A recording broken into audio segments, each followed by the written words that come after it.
ngam wawde natnude cimtol ngol e lefol hunde e maggol waylama seeɗa kono ko haala e maggol ko fof ko gonga te ko dogata ɗo fof ko hunde watnode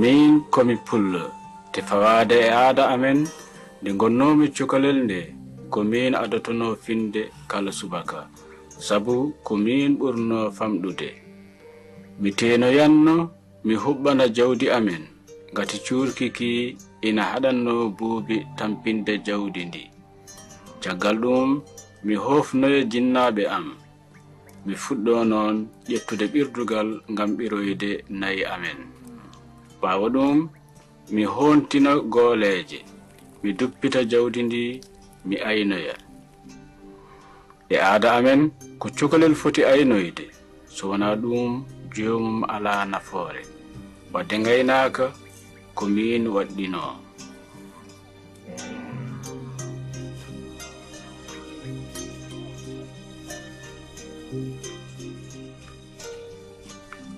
gila komi cukalel tokosel miɗo horsinno babam te kala ko babam waɗanno miɗo yinno wadde ɗum so omo juula mi juldanno e makko e nder ɓerdam miɗo teddinno Allah e babam no dolam potirno miɗo mawna tan yidde welde Allah e babam ina ɓeydo e am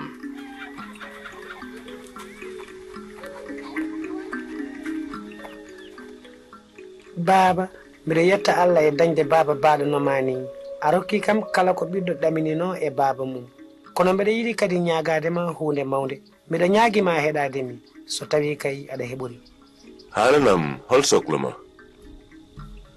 so a jaaɓi jinmi ko jokkude jangde am jinmi ko yaari duɗal ngam jangude ɓurana ina tiiɗe am ko ɗum tan duwimi tinno jaɓanam hol goɗɗum ko jiɗɗa hay batte baba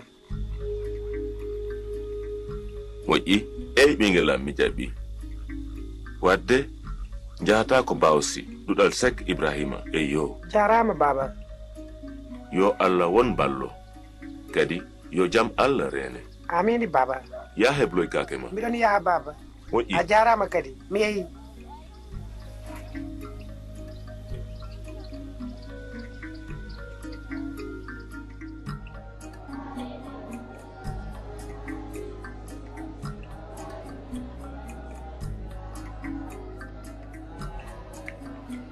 mi waɗi bawti duuɓi 3 ngam jangude qur'ana to galle Sheikh Ibrahima wona min tan goto amin kewno min jangi dosɗe diine l'islam fof eno l'islam foti wurdede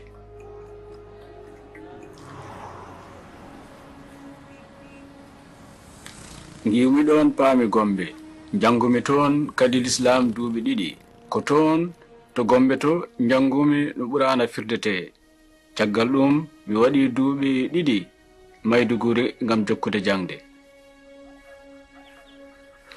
nde garmi Zaria tawi mi watti jangude e windude arab mi waɗi Zaria hitande ngam luggiɗinade l'islam nde jofnumi jangdam Zaria tawi mi dañi duuɓi 22 miɗo yiloto noon jaarumi Arabie Saoudite ngam jokkude jangde kono ko nden babam wi yomi artu wuro amen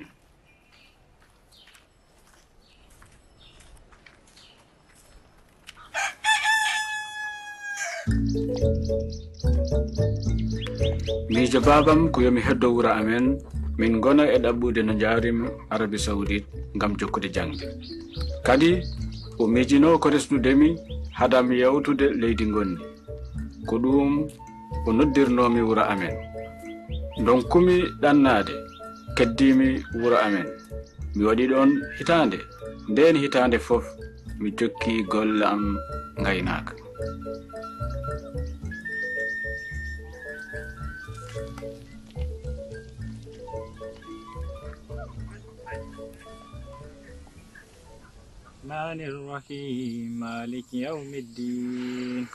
gontumi kadi janginowo e elimanu wuro amen kikiɗe goto tawi min garti ladde min juuli geeƴe caggal ɗum min jooɗi amin kirto e nder yewtere amen babam wi komi resani ko ina muusi ɗum kono min miijimi ko jofnoyde jangdam Arabie Saoudite hadam resde a miijima ko reɓe ma jogori wonde ko mbaɗeten ɓe baba a majjani mi suwa taw resde miɗo andi kay kono sago Allah ko yo gorko jogo rewɓe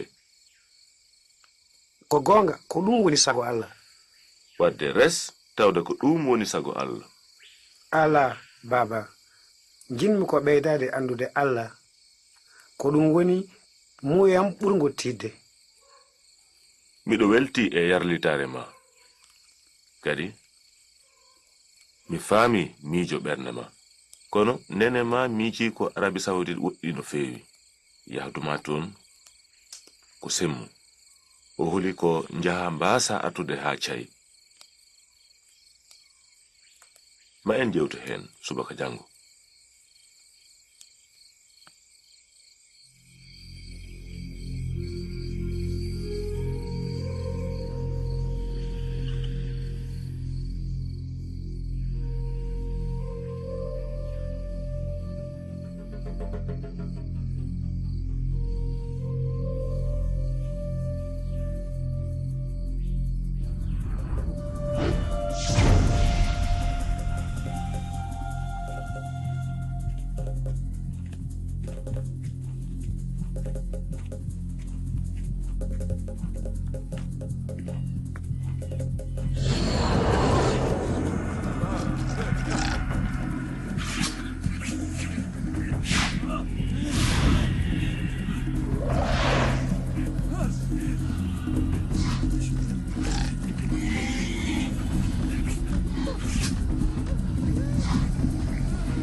Babe!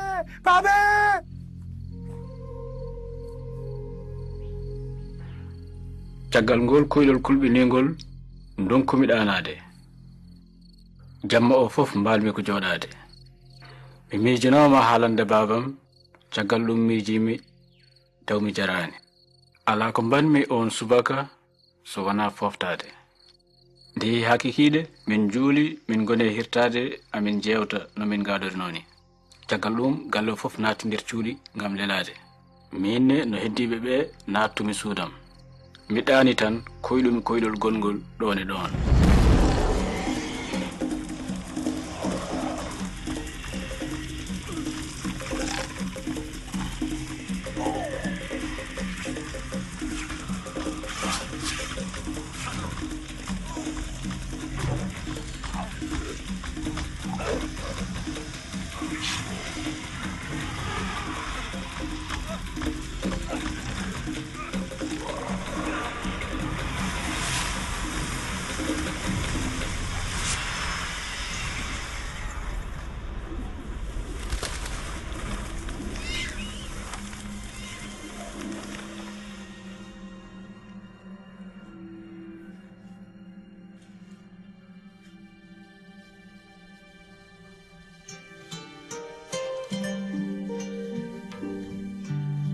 ɓingilam holkam mbaɗata ɗo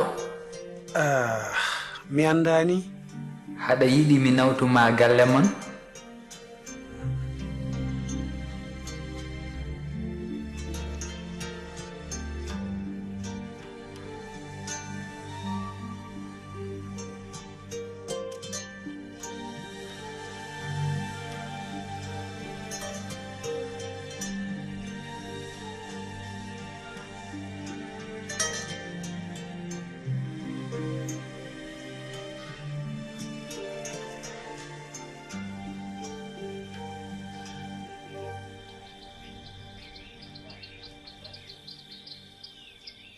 ɓingilam miɗo horsinma.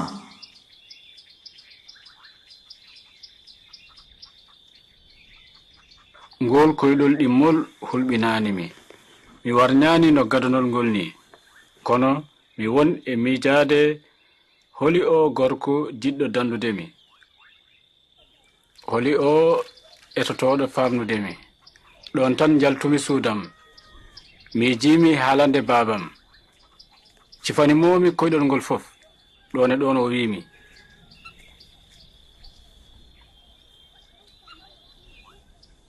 ƴeewoyen billejo, hebloyo njehen.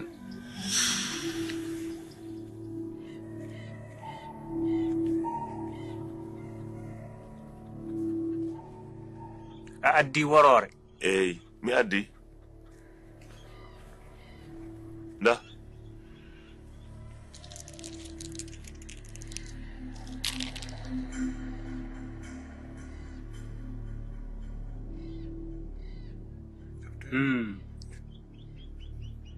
Halanam, halanam, halanam.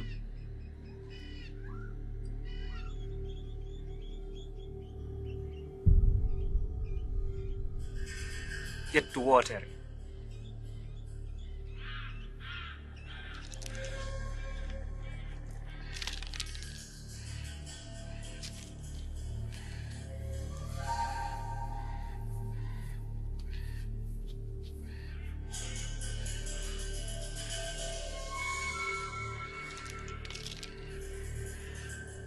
Mawɗo, ɓiya woni ko juuɗe sukñaaɓe rewɓe. Eyi. ɓe ɗeɓi wardemo e nder balɗe ɗiɗi mbarde garɗa mi yewdidate maɓɓe.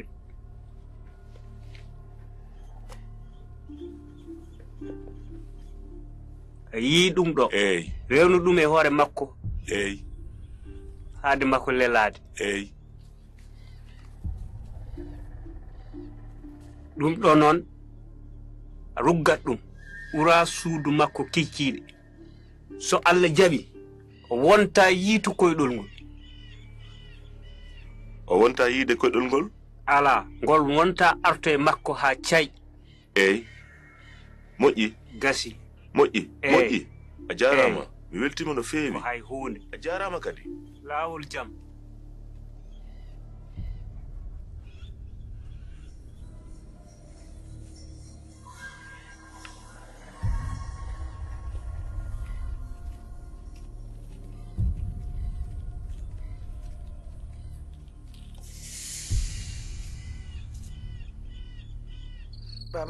baba hoko woni? mi hoyɗi kadi gongol. ngol koyɗol woni? gonnomi ko yande nder luuro ha seyɗaneji peñanimi baba.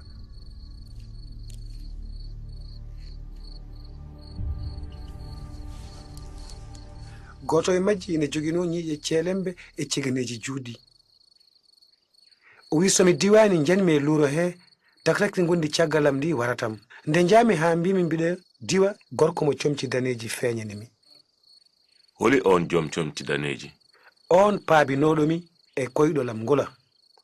holko o waɗanma? o namnimi so moɗo yiɗi hodde galle amen, mbimi eyi.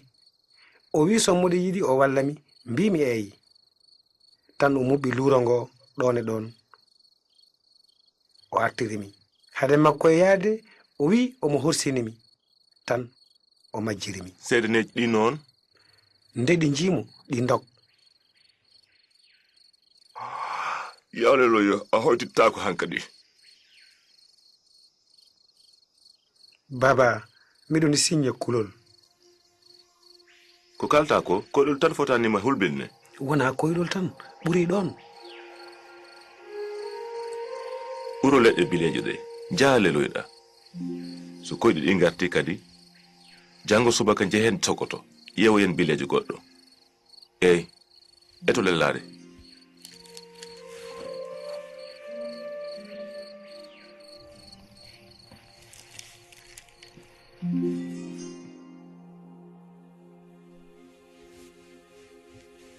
jamma dewɗo hen o mi hoyɗi. jammaji 6 dewɗi hen ɗine kadi mi hoyɗi. e nder ɗin koyɗi fof ko joom comci daneji tal o fabatomi e seyɗaneji ɗi. so mi wondi e makko mi heɓat kisal.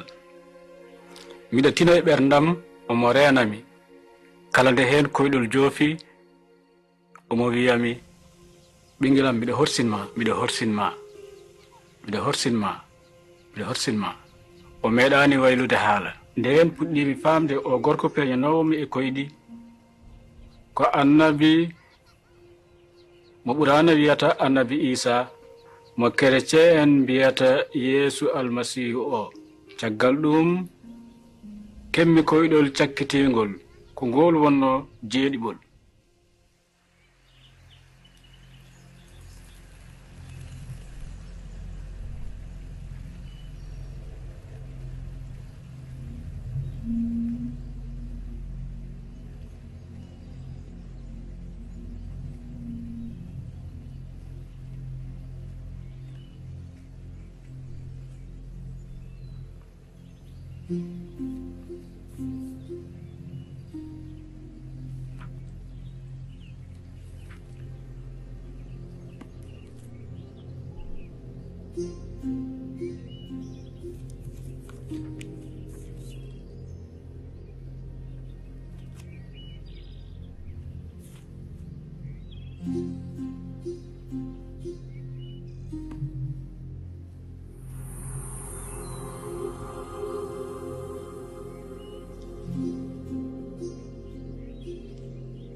ɓingillam ko gonɗa e jangude ɗo?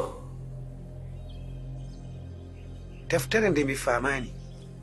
haɗa yiɗi mi famnuma nde? eyi miɗo yiɗi kay.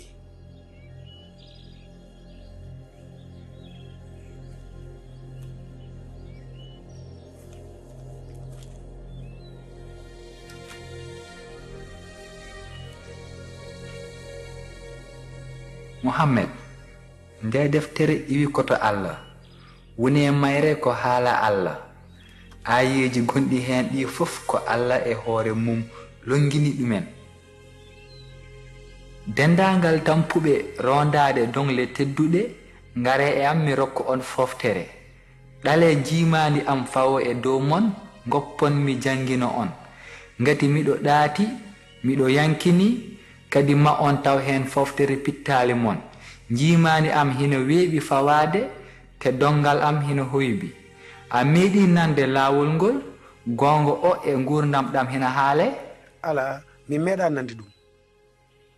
ko min woni laawol ngol, woni gongo o, woni gurdam ɗam. ala bawɗo yettade baaba o taware wane e am. holi an? gandirɗami ko annabi Isa addimema ko rokkudema gurdam ha cayi.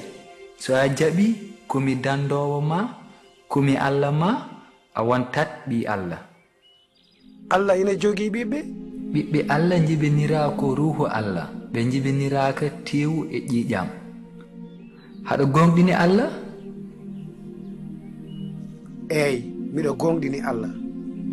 so haɗa yiɗi dandede gonɗinam minne, ma aduna o addane caɗele kewɗe kono welto, ngati mi fooli aduna o. beele haɗa yiɗi jaɓɓade me ɓernde ma? eyi miɗo yiɗi jaɓɓade ma.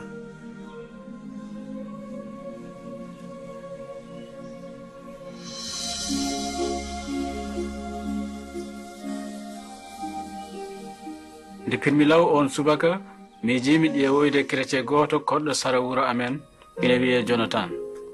jinnomi ko jewtidde e makko ngati ko gorko moƴƴo te miɗo hoolinomo. jaytanmomi koyɗam Jonathan heeɗimi no moƴƴi. caggal ɗum yeehi bawsi noddoyi bajotoɗo goto.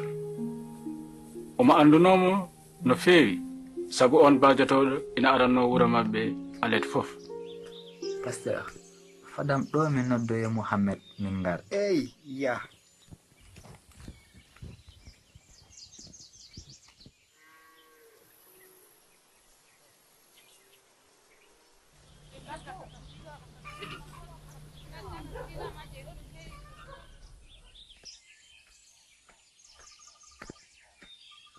eyyo pasteur a arti moƴƴi to mohammed o moni ko o eyyi ko o woni mohammed no mbaɗɗa Pasteur. ɓaɗo bisimilla a jarama pasteur. mohammed Pasteur, aɗa nanda e jambar sehil ma jonathan haalani kam koyɗi ma jinnomi noon ko jaytanaɗami gotol gotol ko gonga pasteur. E ɗe balɗe mi hoyɗi koyɗi kulɓiniɗi. Yimɓe ɓurniɓe comci ɓaleji jiiɓi hakkillam no fewi, sabu ɓe jiɗno ko wardemi.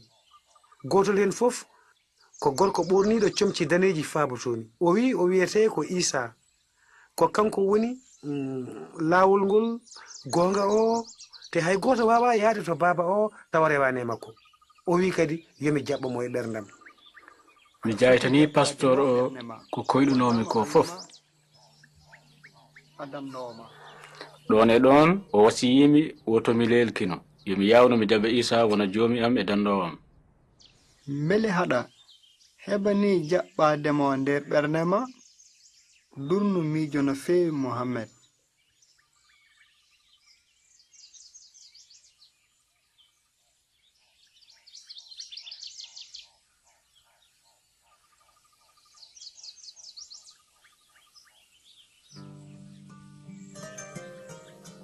sa jaɓi mami ɗowe ma yi isa wontat sewne a nder ɓernde ma refto ɗiɗo kongi min mohammed mi jaɓi isa Mi jaɓi Isa. ko allah am ko danɗo am Ko Allah o janginimi ñaagunde newinde tuubmi bakkatujam. lawol gurdam. amin mi jaɓɓima Isa te o wonti dandowam allam. an jeeyimo ha mi muɓɓiti gite tan tilmi e ɓerdam weltare e deeƴre nde mi meeɗa heɓde. mi heew weltare ɓerdam hoyti gati mi natti hulde te fayiram sa yino ɗon tan tinmi ruuhu allah o ina duñami faade e nenam e babam beele moɗa haalanaɓe mi heɓi yurmede allah e nder gurdam. ala ma taw gonmi ko e hoydude ɓiyam wonta kercien ha mi wawata mukk jaɓɓe ɗum mukk ɓiyam wonta kefeero mi joɗata ko e makko mukk.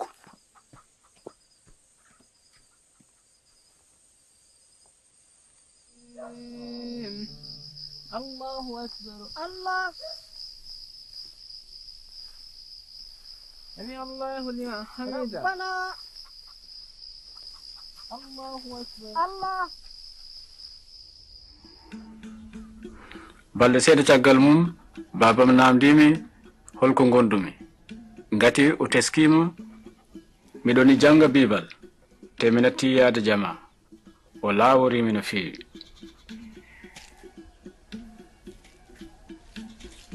ko wayni meeɗa wadde e galle men so wona hande te miɗa rentinma mami hat ko wayi ni wattude gongol nden noon aɗa wawi suɓade goppa Isa walla jalta gallam ko ɓuri yawde ha abada.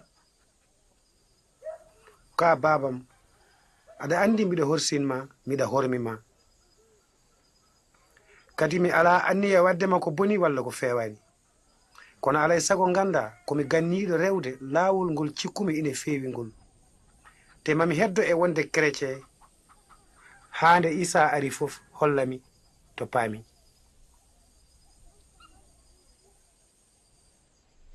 nden babam andi wawata woppindemi hoolaram o wurti yimɓe galle ɓe fof e jonjemi ha ñande mohammed yaltugay arɗo.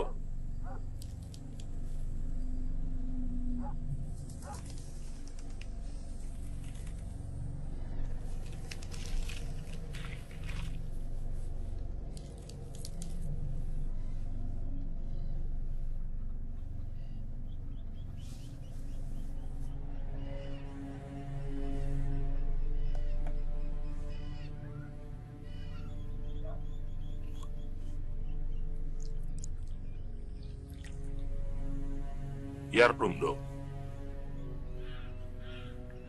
Jiɗɗa noon ko yarnudemi o posone? yar goppa haala. Miɗo wawi ñagadema hunde wotere. yawnu haal. Miɗa yiɗi torade hadam yarde. ha'a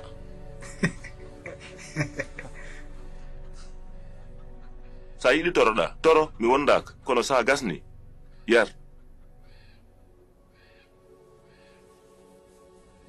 heɗomi annabi isa ko sababune ma jardanmi oɗo posone mi watti hooreme juuɗe ma.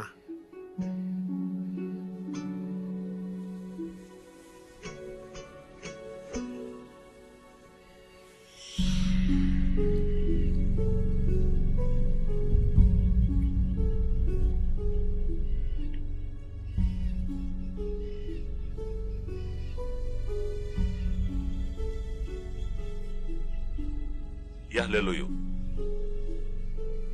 babam e koreji mum mbaɗi batu ɓe kawri somi maayi tan yoɓe beddomi e caangol he kamɓe fof ɓe tombino ko maydam natoymi nder suudam lelimi ɗanimi hay hunde mi tinani e ɓandam nden yeehi ha jengi jaltumi tutoymi caggal mum ɗantimi jam yamol haydara kewani subaka law jango mum ko min fof adi salminoyde babam komi mayani ko hamnimo ha no fewi ɗon e ɗon o yehi o yiidoy e mawɓe l'islam ɓe beele ɓene ina jagga chrétieji tubnuɓemi ɓe ko ɗum ɗo woni ko ñawoɓe ɓe taƴi tuubɗo e diine goɗɗo warete. onon fof oɗon gandi no ñawoɓe l'islam mbaɗirta hande ma o walɗo kono subaka law nde babam arti on kikiɗe rendini yimɓe galle ɓe fof noon felliti riwdemi so weeti noon paloɗe o haalaniɓe ko ɓurno wonde goƴa makko ko mbaɗe kala ko mbawɗon beele gueɗe makko ina timma hande on nani itte balɗe makko ɗum kay accide min hen tan yaltu yal koddiɓe ma mi wawani hoddo e ma ya lawol ma ya rutamba tuba e paɗe ɗe addu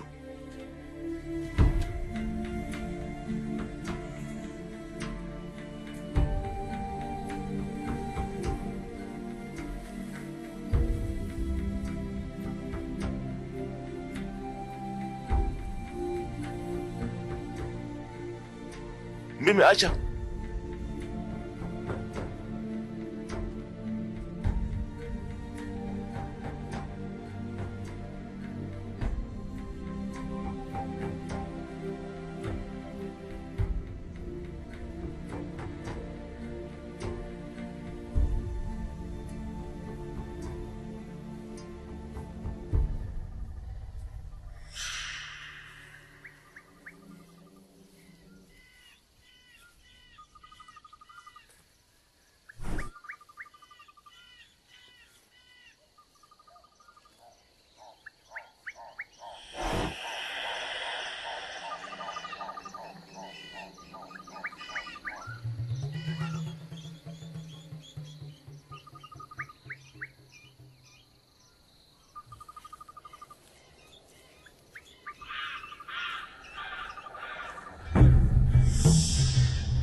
janmi e leydi gonmi e umde ko kural lañal fiɗimi e rangalde museki mum ina mawno no fewi komi ɗemnoɗo faɗɗade mi yiyatano hay hunde kono hakkillam yahano gonmi miijade no itiranmi kural ngal ala e sago sikki ala ko ngal toka ngal wadde somi leeli ɗofte ngal tan ngal waratam miɗa anduno ko ponni wadde ko ala e sago mi tinno ɓernde mi wawano ummade jaggumi e kural he ponmi ha ngal yalti tan ƴiƴam woni e wanjade kono allah addanimi gorko goto jeeyaɗo wuuro jonatan en on wonno ko e raddude e saraji he gorko o ina anduno kabaru am omo anduno miɗo jogodi e bandiraɓe am e kureji am fof caɗele o wallimi ha jettimi lawol o toji ina kewno rewde ɗon o addimi ha e dow kallu he min padi ɗon ha oto goto ari gorko o yoyi sofere o jungo on dari nawami l'hôpital.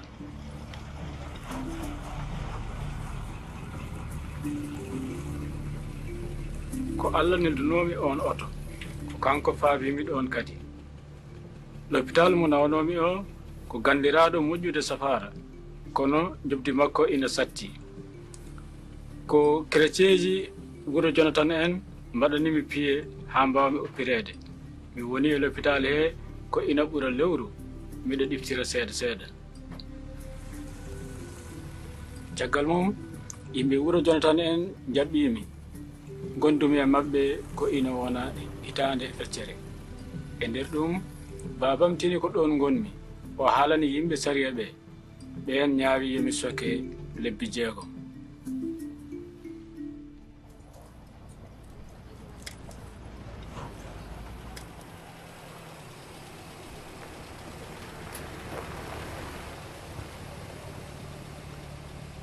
caggal nde cokami lebbi 6 jaltinami policeji gartirimi ha wuro amen.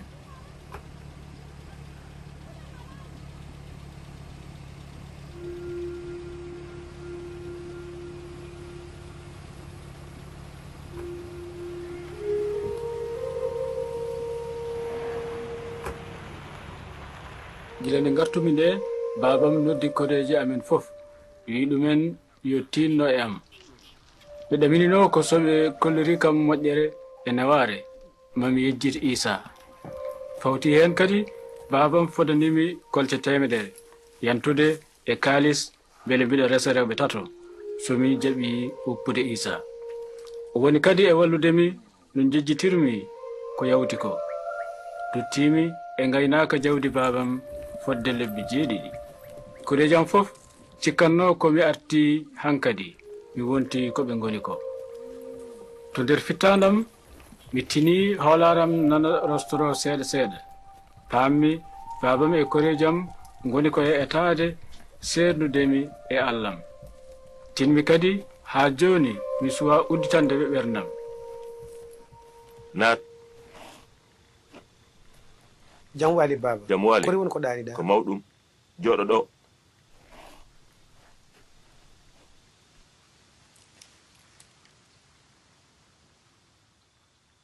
ɓingelam jiɗnomi ko jewten ko fayte e ƴamal ma he. ko fotno waɗede fof waɗama ha timmi. baba mbawanmi tan ko yettudema e ko mbaɗanɗami ko, kono ha joni won ko jinmi mbaɗanami kadi. haal ko jiɗɗa fof a heɓat. baba jafoɗa dey, kono a wawata waɗandemi ko cohlumi ko Isa goto wawi ɗum. kono holi ko Isa ma o wawi waɗandema komi wawa? aɗani haal? baba beele aɗa wawi rokkudemi gurdam ha abada?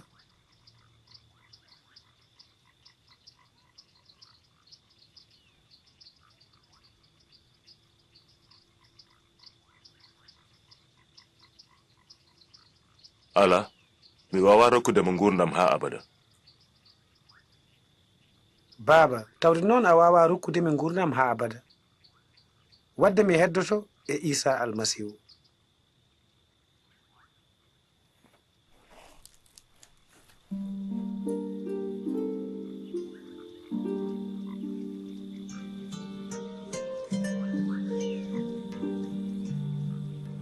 ummimi wuro amin moleyimi to Jonathan mbanmi toon duuɓi 2.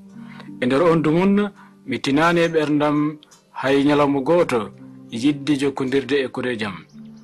mi sohlano ɗum ha waɗi ñalawma goto kemmi oɗo kabaru babam woni ko l'hôpital ina rafa ha no fewi ina yiɗi yiidemi.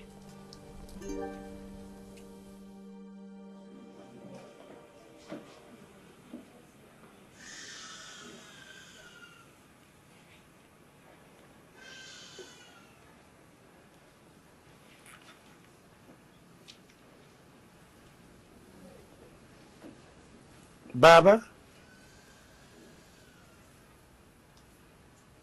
ɓingelam a sohluno yiidemi?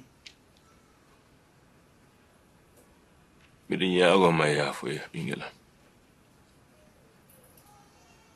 yafuya baba. mi toñima no feewi ko majjere wonno mi waɗi ko feewani kono a jagginanemi ɗum. min mi yaafi mama gila ko ɓooyi baba. ko jiɗɗa wiide ɓingelam mi meeɗa ñagade ma yafuya. ko gonga kono bibal o jangini min ko yaafade a faami.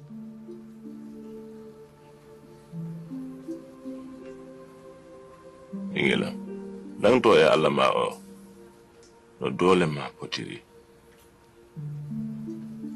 so a yiɗi o wonat allah ma anne baba. allah kereceji o mi famani. holka famani baba. bakkatuji mbaɗmi ndi fof aɗa sikki ma o yaafumi. kanko ko allah yidde o namnakima so wona hunde wotere. no foti ɗum jarata. ala ɗum sodetake ko dokkal. dokkal firtanam. sababu nde isa almasihu sa jaɓi o wona dandawo ma tan o rokkete gurdam ha bada ɗam. aɗa yiɗi jabde mo e ɓernde ma.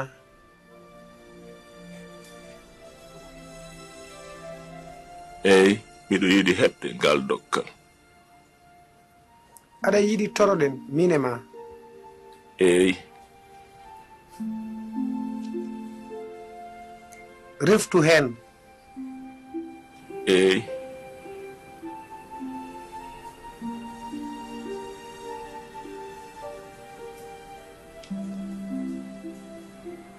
isa mi ari e yeeso ma. isa mi ari e yeeso ma. beele aɗa yaafo bakkatujam fof. miɗo yiɗi kadi. beele aɗa yaafo bakkatujam fof miɗo yiɗi kadi. ngona joomi am dandowo am. ngona joomi am dandowo am. amini. amin.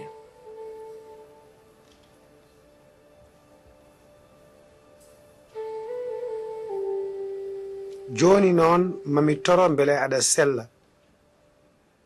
ala ɓiɗa tornoɗami selluɗe. ko haɗata mi famani ko allah woni cellinowo walla. kono mi yiɗa sellude yiɗmi ko yiiɗoyde yiiɗoyde dandowo o ono isa.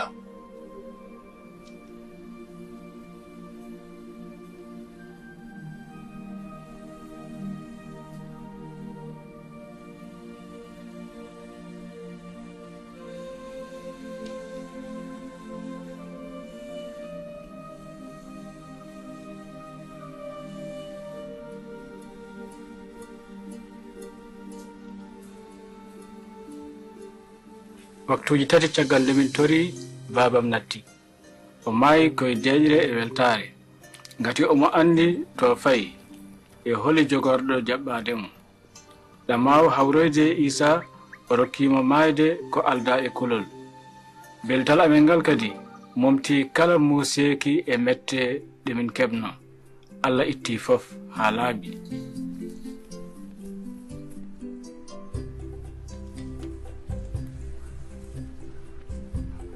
ko mbiɗa anne musidɗo am aɗa heblani yaafede bakkatuji ma allah ko joom moƴƴere e yurmede joom goonga e peewal ko allah woni laawol ngol woni goonga o koye makko tan mbaweten heɓde ngurdam ndumiɗam heblano jaɓɓade mo accu o wona allah ma e dandowo ma musidɗam aɗa heblani hankadi tuubde e jaɓɓade mo o wona joome e dandowo ma kanko de omo hebli omo fadma noddumo joni mo rokke ko cohluɗa ko fof ma o waɗe polɗo e nder gurdam.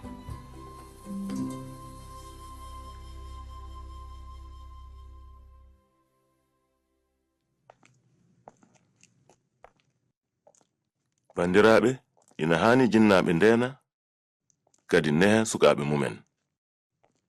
baba mum mohammed ne kay ko non watno, kono noon mohammed diwti kerol.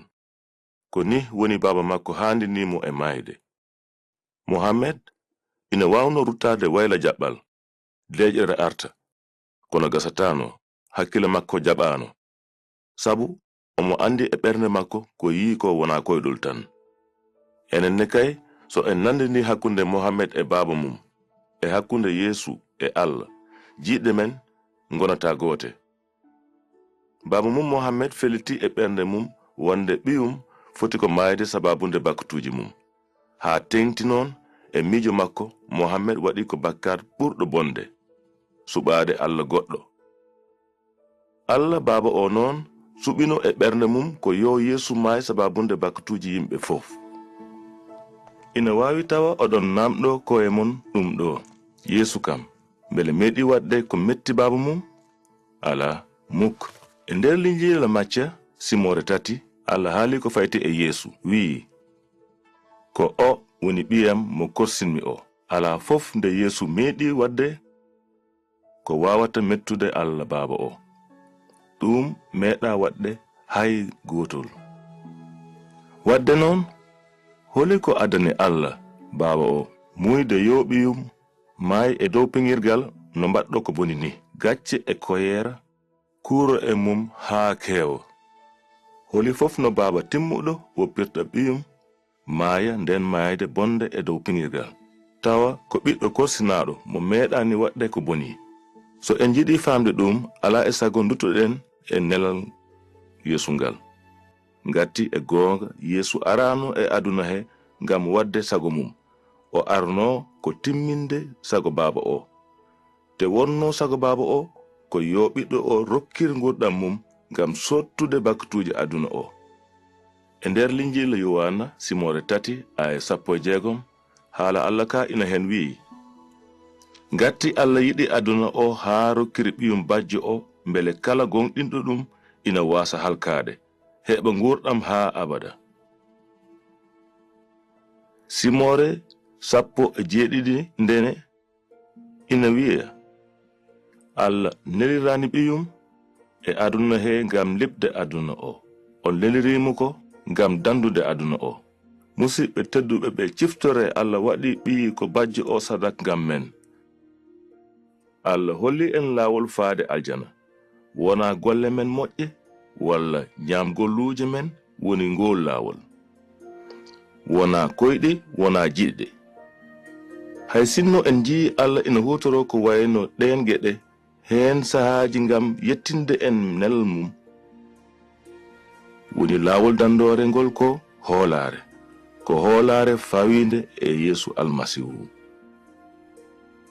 o haali ko fayti e hoore makko, o wi'i: ko min woni laawol ngol, woni goonga o, woni gurɗam ɗam.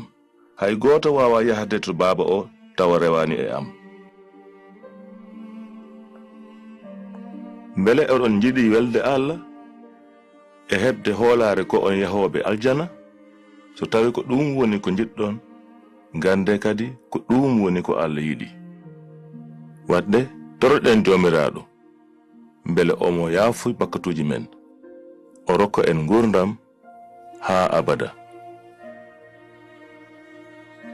allah joom moƴƴere, min komi bakkadinowo, mi wawa heɓde dandore so wona nde jomiraɗo yeesu yaɓi arde e nder ɓernam.